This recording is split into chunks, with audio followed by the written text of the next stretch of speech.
রাজধানীর উত্তরার দক্ষিণ খানের বাসা থেকে রোকসানা পিনু নামের এক নারীর মরদেহ উদ্ধার করেছে পুলিশ। পরিবারের দাবি, খোয়া গেছে স্বর্ণালংকারও। পুলিশের প্রাথমিক ধারণা, চুরি করতে এসে শ্বাসরোধ করে হত্যা করা হয় তাকে।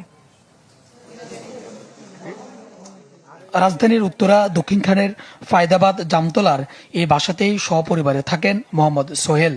অন্য সদস্যরা হচ্ছেন স্ত্রী সারা রোকসানা এবং তৃতীয় শ্রেণীতে পড়ুয়া তাদের কন্যা সন্তান।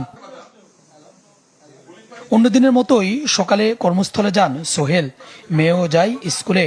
বাসায় একাই ছিলেন সারা রোকসানা পিনু। বিকেলে বাসায় ফিরে স্ত্রীকে ডাকাডাকি করেও কোনো সাড়া পান না সোহেল।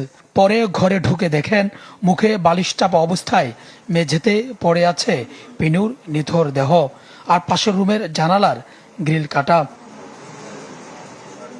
স্বজনদের দাবি, বাসা থেকে স্বর্ণালংকার খোয়া গেছে।